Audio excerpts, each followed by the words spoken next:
think it's all right, boss. If it wasn't... Okay, but what about them two guys in that cart game? Who are they? They just started, boss. There ain't no trouble yet. If you just let me handle things in my own way, then I'll take care of all the small fry. All you'd have to do is look after the big stuff, such as the law and that new preacher over at Mount Zion Baptist Church. Never run smooth, Yeah. That new preacher. But if you're Boss, that joke of preaching ain't done our Sunday business no good at all. And I think we ought to stop it. What do you mean, we? What do you think I'm paying you for? I know, boss. We tried to frame him 2 or 3 times, but he just won't go for it. I had a trap set for him last Thursday night, and he didn't even show up.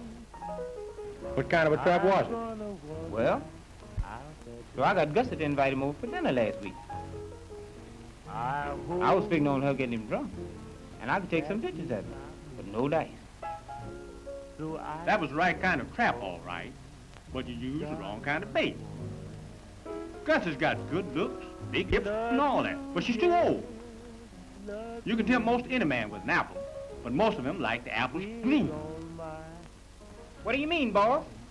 I mean this. I want you to go down Keller Street and round up 2 or 3 of them little fly chicks and have them meet me down at the Cloverleaf Barber and Shine Parlor, 5:30 this evening. Get that? I'm going to show you the kind of bait you use in your preacher trap. Okay, boss. And don't forget, I want pig meat. Understand? Okay, boss.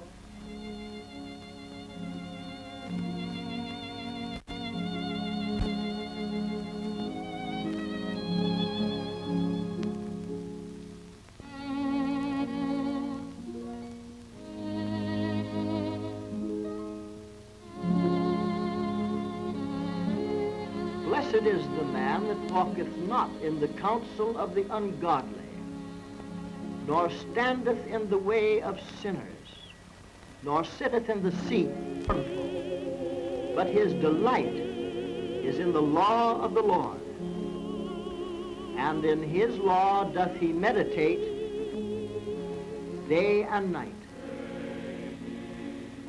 He shall be like a tree planted by the river, that bringeth forth fruit in his season.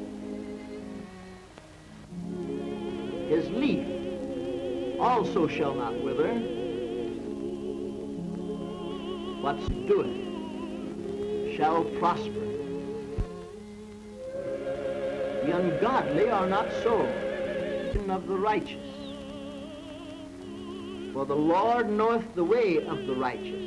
The way of the ungodly shall perish. To be godly, one must be godlike.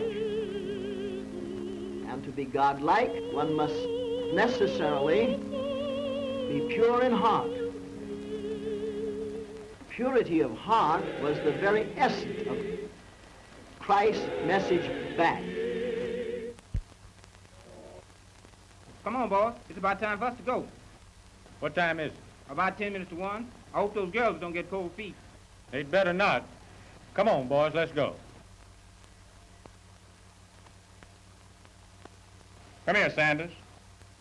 What is it, boss? I'm going out for a few minutes, and I want you to look out for the place till I come back. Yes, sir. Keep your eyes on the cash register. Yes, sir. Come on, boys.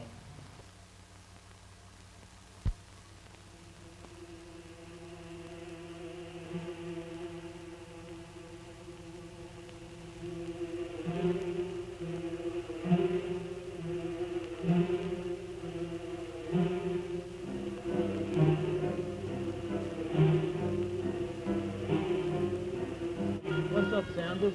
Don't start me in line. I think the boss is going to church. Boss going to church? Yeah. Since that new preacher been here, you know that's where all our cash customers go. Well, I reckon that's a good place for the boss to go, but I'll tell you this one. If he did go to church, he sure didn't go for no good. You got that right.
Good afternoon, Reverend. Well, you ladies must be new to our congregation. We are. Yes, we are. And we enjoyed your services, too. And for these, we've come to find out just how we might go about becoming converted. Oh, yes, Reverend. We really do want to be Christians. I just think one can be a so much better person with religion. And we thought that you could possibly... Oh, but Reverend, we don't want to keep you from your dinner. The parsonage is just on our way, and we'll walk that far with you if you don't mind. How about it, girls? Let's do. Sure.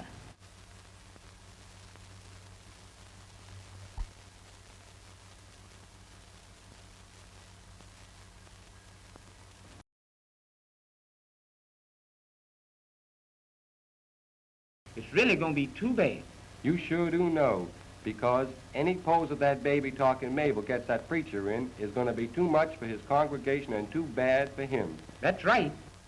And is that all you want us to do, Reverend?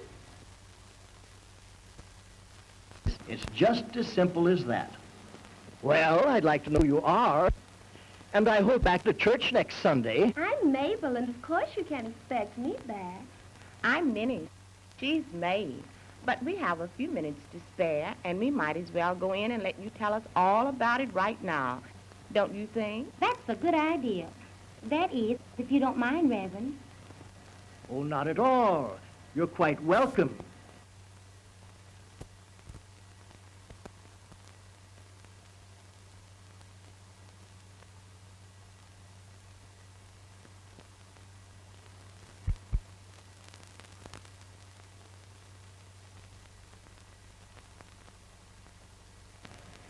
Do each of you ladies have Bibles?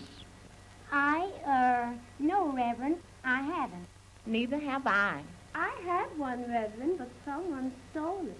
Well, I'm going to give you each a New Testament and mark the passages I want you to read.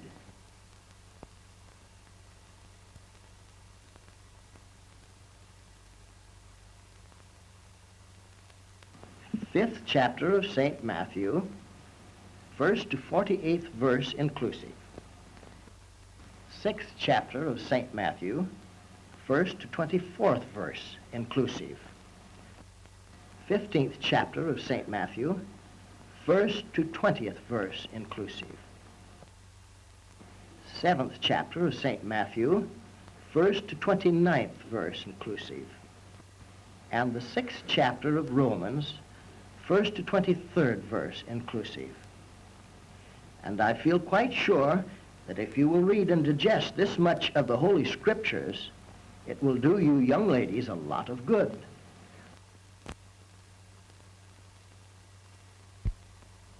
And going to church will be a lot of fun with such a cute preacher in the pulpit. Miss. Oh, just call me Mabel. But really, I didn't mean one wrong thing by what I said. Honest, I didn't, Reverend. But you see, I never had a brother or anyone I could admire like other girls have.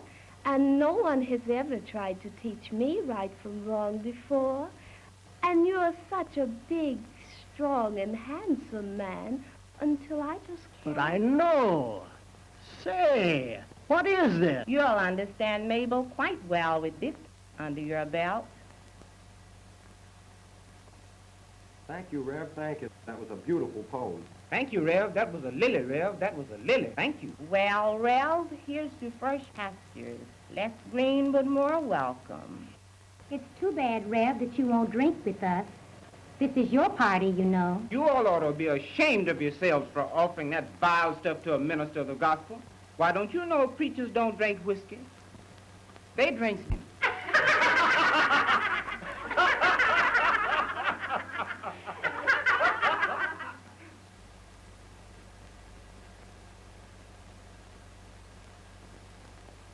Don't try to explain, Reverend.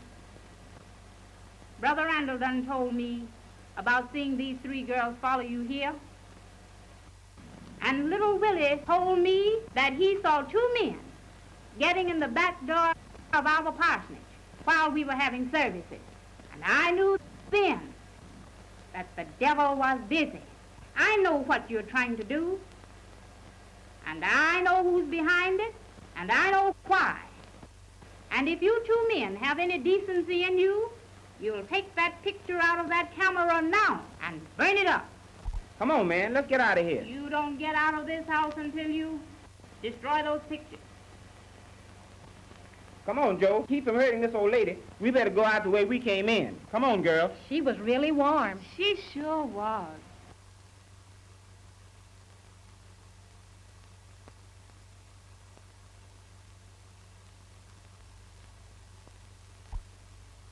Come, Sister Caroline. A short stick is too poor a weapon to fight the devil with. Maybe it is, Reverend. But if I had any kind of stick now, that devil would have some busted horns. But don't you worry none. That scheme will work only over my dead body. You better come on over to the house and get some dinner. Chicken's done. Brother Randall's waiting. Betty Jean put the biscuits in the oven before I left. Better come on. Come on, Reverend. Betty Jean. worried about you. Come on.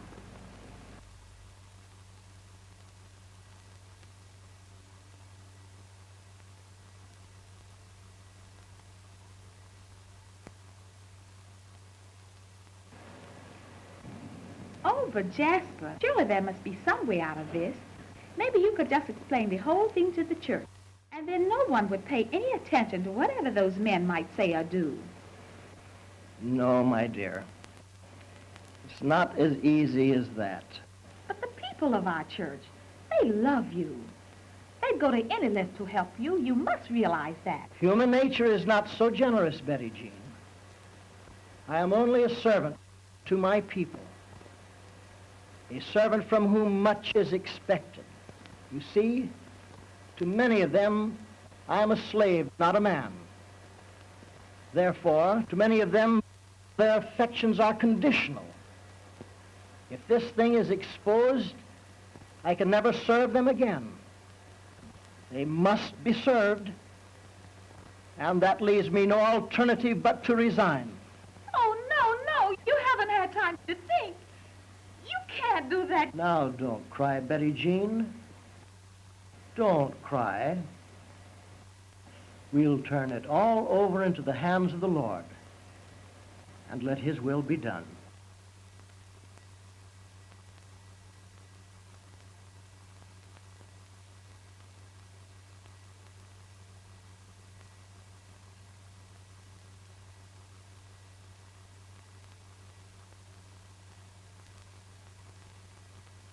Where's Betty Jean? Why isn't she waiting on me tonight? Well, Betty Jean isn't feeling well. And besides, she don't like to wait on you. She don't like to wait on me. What's the matter with me? You're not a kind, Jim. Oh, I see. I'm not a preacher. That's good. What do you mean she's not my kind? She's colored, ain't she? Sure she is, but she ain't common. She ain't like them streetwalkers you sent over to the parsonage. She's decent, Jim. Like who sent over to which parsonage? What are you talking about?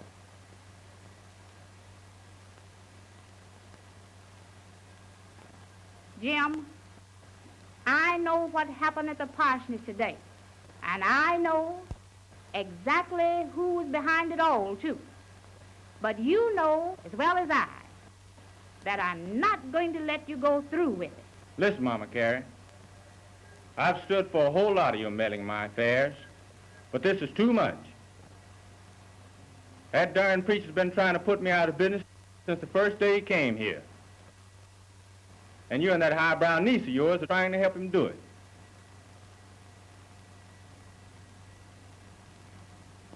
This is my house, and I don't want him here. This is just as much my house as yours. Reverend Rhodes and Betty Jean are in love with each other. They are engaged to be married. And their love is nice and good and honest. Not like the love you find down on Teller Street. The Lord don't like ugly. Your real mother and your real father were killed by a tornado when you were only 4 months old. Me and Joe took you in and raised you up as our own son. Joe is gone now. He's gone to heaven. And I have been hoping that someday you'd change your ways and acknowledge Christ so we could all meet again in the hereafter. I have prayed both night and day that you... Oh, I've heard all that before. I've heard all that before. You're not Big Jim to me, son. You're just a poor, sinful coward with a lot of fools to do your dirty work. But I'm going to stop it. And that's the promise. I suppose you're going to the law and try to have me arrested. No, son. I'm not going to the law. I'm going to one that's bigger than the law. I'm going to one that you can't bribe. One that you can't pay off with money and lie to. I'm going to the Lord. Here. You better take this along with you.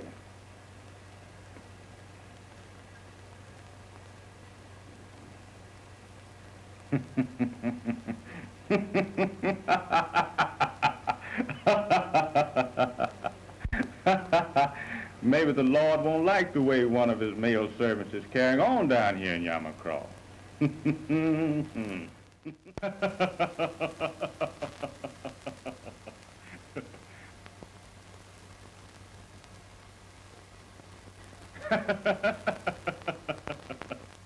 It's too bad you didn't have these also, Mama Carrie. You didn't think I'd give you the last ones, did you? You know you raised me, Mama Carrie. And after all, you're a smart woman, you know.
kids will have to admit that he is cute. And if he could stop being a preacher long enough, I might let him come up and see me sometime. Gee, but I could really go to town with that guy. And if he could just come on, you know. Okay, you chicks. The boss is ready to see you off. Come on. Make it snappy. Ain't we been here all evening waiting on him? And furthermore, who do you think this is? Oh, don't get fly. Come on.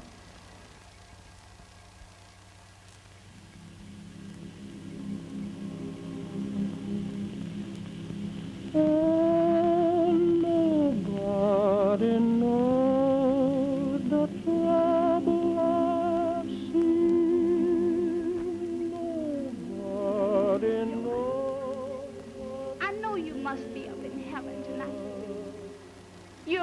long to be up there. Yes, I know you are. You were a good man down here on earth, Joe. And I know the Lord wouldn't have taken you away from me unless he had a better place for you to go. I know you're safe in the arms of Jesus tonight, honey. But your Caroline's in trouble down here on earth. And she needs you. Yes, Joe. I need you right now. I know you can't leave from up there, Joe, and come down here and help me yourself. But you can go to my Lord and tell him that one of his faithful servants is in trouble and needs his help. He'll do that, Joe. I know he'll do it. I know he will.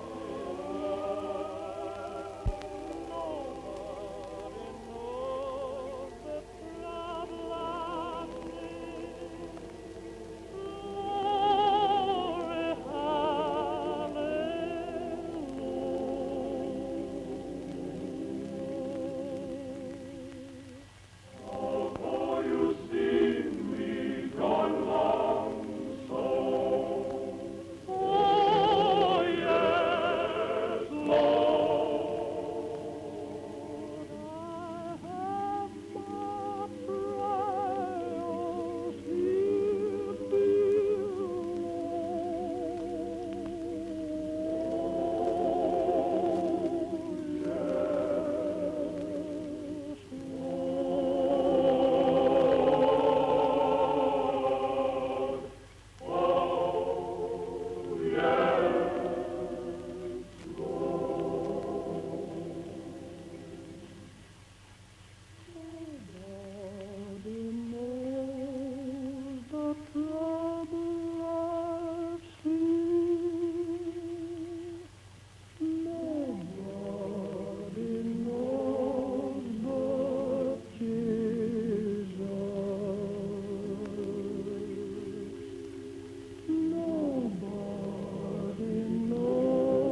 I'll take that package you've got behind you, Mama Carey.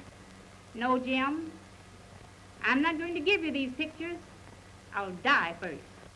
I said I'll take them. And if you don't give them to me, that's exactly what I'm going to do. Give them here. No, Jim. I won't. I said give them here. And I said no. Leave me alone. Give them here, I said. Help me. Give them here. Please, Give help them here, I me. said. Stop. Give them here. I'll fix you. You I'll hate fix me. you. Leave me alone. Leave me alone. Give them here, I said. Help me. Give them here. Please, Give help them here, I me. said. Stop. Give them here. I'll fix you. You I'll hate fix me. you. Leave me alone. Oh. Oh.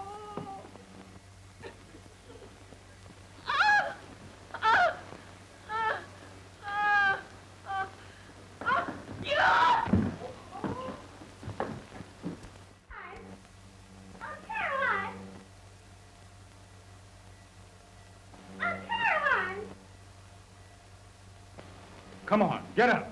You ain't hurt. Aunt Caroline! Oh, where are you, Aunt Caroline? Mama Carey. Mama Carey. Who's going to get you, Mama Carey? Who is? Mama Carey. Mama Carey. Mama Carey. Who? Oh, Aunt Caroline, what's the matter? What's the matter with her? Who hurt her? I don't know. I come in here a little while ago, and she was lying down here on the floor, and the safe was open, and my money gone out there, and the window was open out there. I don't know. Somebody must have come in here and done a...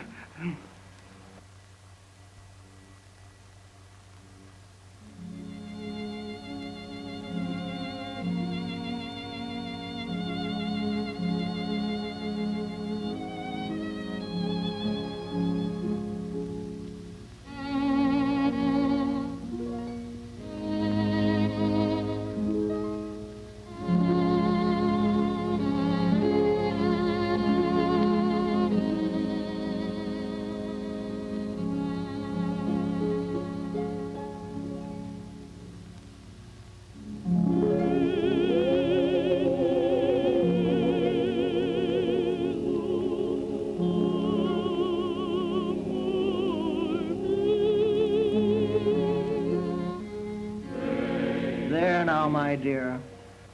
You must be brave and strong. Why, you can't go on. It isn't personal weakness. It's the mysterious uncertainty about how it happened. Yes, I know. But your cousin, Mr. Bottoms, tells me there was over $400 stolen from the safe in $20 bills.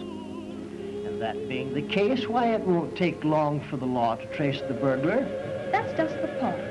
You see, Jasper, I don't believe there ever was a burglar. There's something strange about the whole thing. Something between Jim and Aunt Caroline. Oh, I know they quarreled because of those pictures, but I can hardly bring myself to believe he deliberately hurt her because of them. And yet, when I think of her just lying there, unable to tell us who hurt her and why, yes, and about Jim, too, because I'm sure he had something to do with it.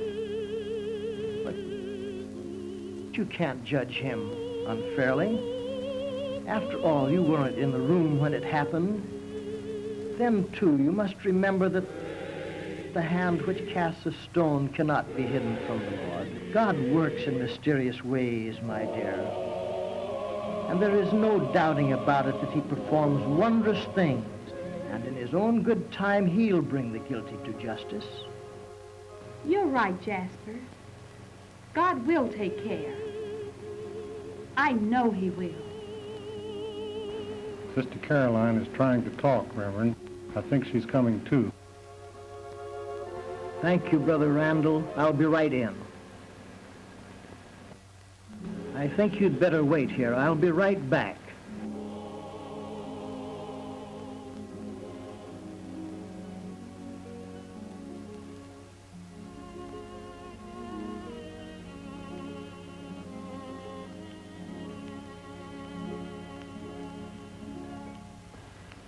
I'm going home.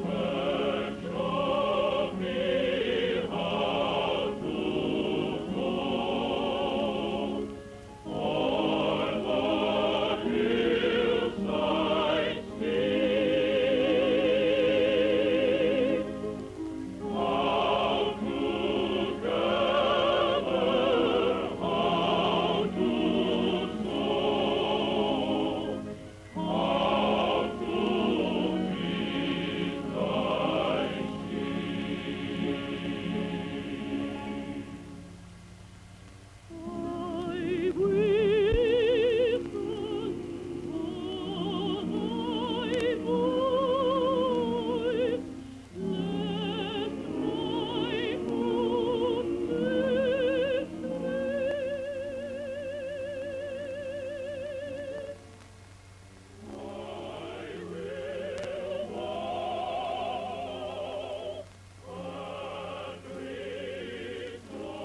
She's gone, Betty Jean. She's gone. Oh, Jasper.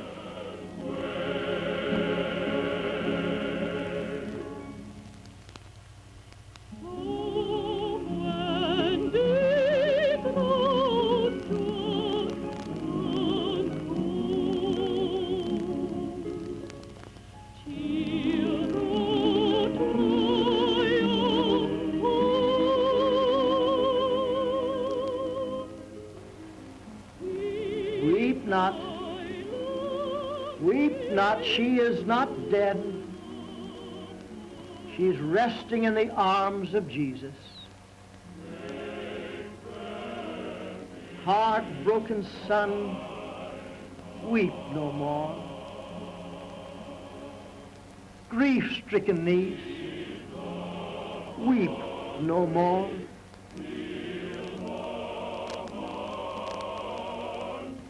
Left lonesome friend,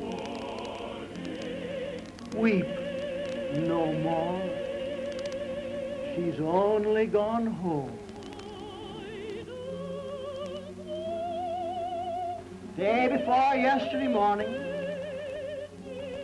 God was looking down from his high heaven, looking down on all his children, and his eyes fell on Sister Caroline, tossing on her bed of pain.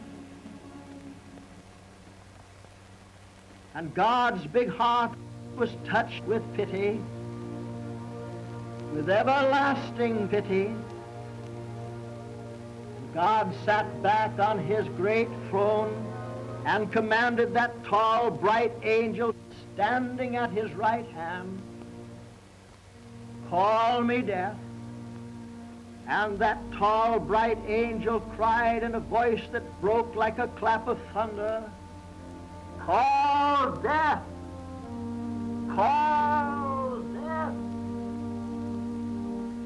And the echo sounded down the streets of heaven till it reached way back to that shadowy place where death waits with his pale white horse.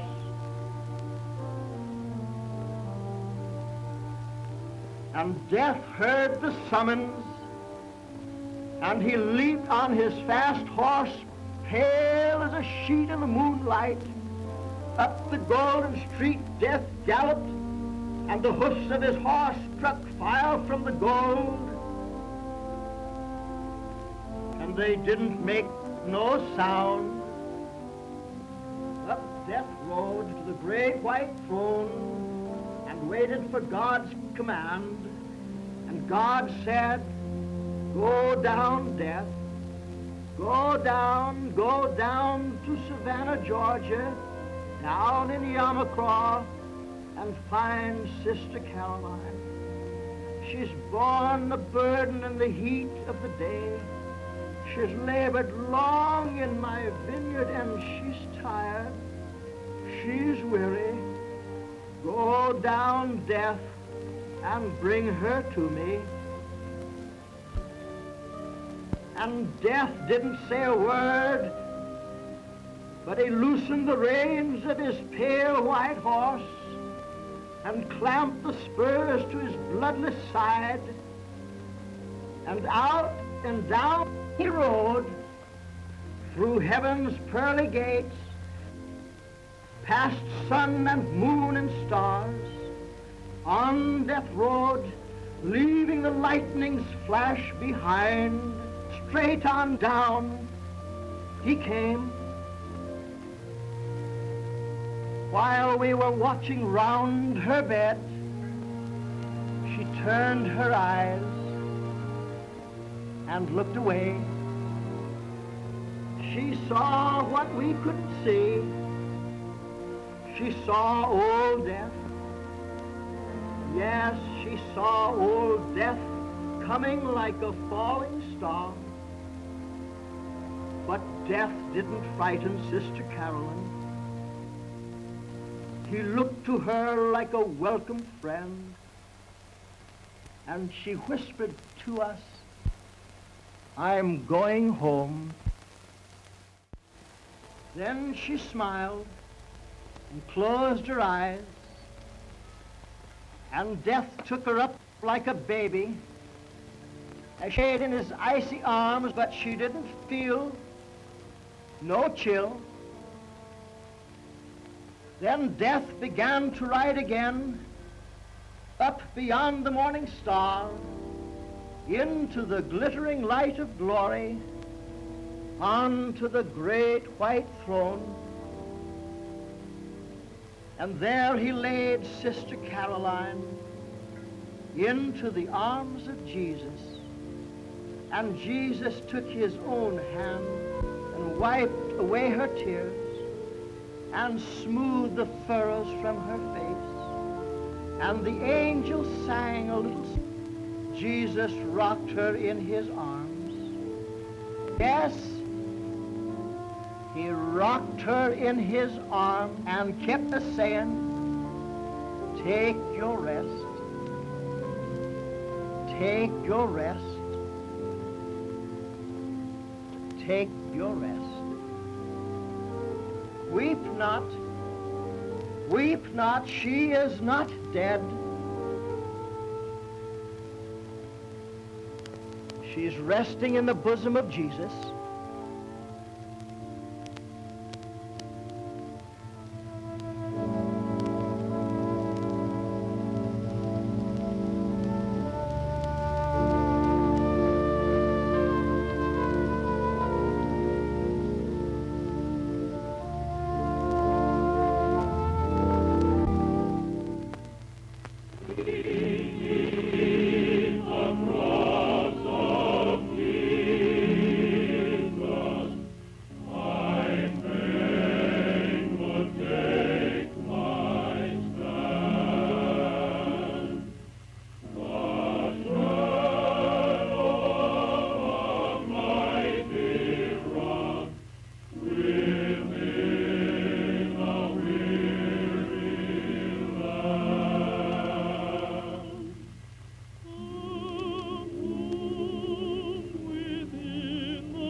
Betty Jean.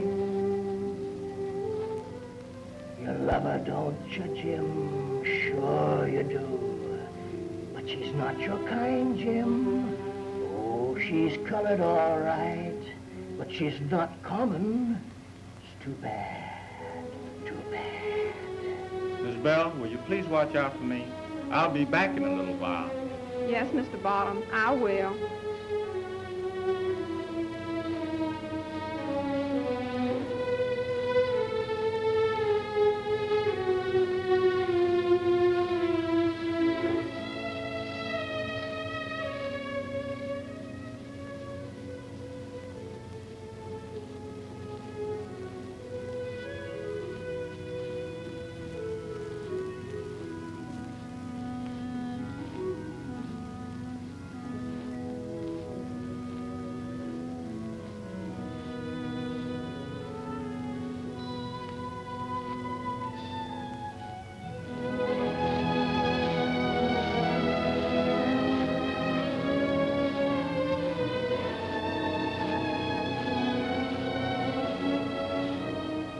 a good woman, Jim. She was your friend. She raised you, boy. She loved you like you were her very own. Remember how she sacrificed for you? Oh, God, how she loved you, Jim. And you killed her. You killed your best friend, Jim. You killed your best friend. You're a murderer, Jim. She's gone, Jim. Aunt Caroline's gone to heaven. She's happy, Jim, just like all good folks are happy when they go home. But look at you, Jim. You're happy too, aren't you? You've got those pictures, those all-important pictures, remember? Now you can wreck the lives of good folks since you've killed to get those pictures. Now that you've got the pictures, you can prove your dirty lies. You've got the pictures, but boy, you killed to get them. No, Jim, the Lord has no mercy on killers. The Lord's got Aunt Caroline, Jim. Aunt Caroline's happy. Aunt Caroline's gone home to heaven, and you, Jim, you're going home too. And what's more, you're leaving now. You're going to the home you deserve. Remember, to the home you deserve. Shoot! Shoot if you want to, but you can't kill me, for I am your conscience. You see, Jim, I am part of you. Shoot! Shoot! Shoot if you like. I'll still be here. I'll always be here. Told you, Jim, that you can't leave me. I'm your friend. I'm you, boy. You see, we're partners. We stay together. We can't leave each other. I as you. Don't be afraid of me, boy. You can trust me, because we're partners. That's what your conscience is, Jim. Your partner. But you, Jim, you killed Aunt Caroline. You killed your best friend. See that tree over yonder? I want to tell you something about that tree. Now listen. They once hung a man on this tree for killing a woman. And let me tell you this. It was this very limb right here.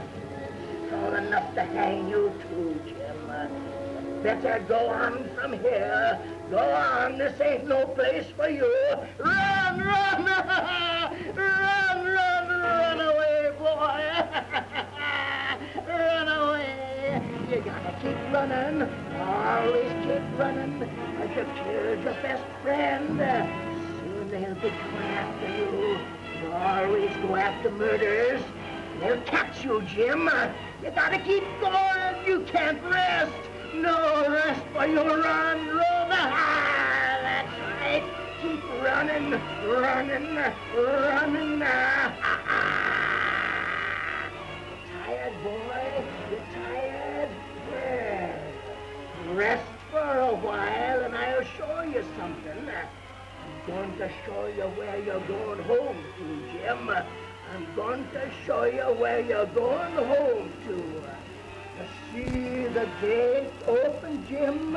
You're going in there. These gates lead to the lake of fire and brimstone. This is hell, boy. This is where sinners, liars, thieves, and murderers live. You hear that, boy? Murderers. You're a murderer, Jim. You killed Aunt Caroline. This is where you're going, where you're going to stay forever. This is the last stop along your road to life. You're getting what you deserve. The wages of sin is death. And you earned your wages. Now you'll be paid in full. You killed Aunt Caroline. The world will be better off without you. They don't need your rotten, wicked, foul soul. You're a murderer. You're just a treacherous killer. A killer! A killer, Jim! You're just a killer! As always, right beats might. God found his place for you. A place where you'll be happy because you'll be with your own kind. And may God have mercy on your soul. May your soul rest in peace. Rest in peace. Rest.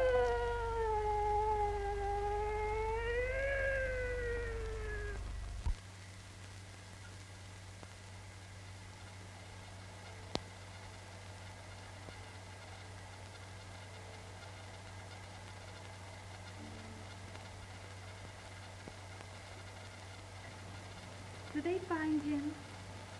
Yes, we found him. He was at the head of Fox Canyon. He's dead. Oh, Jasper. And may God have mercy on his soul.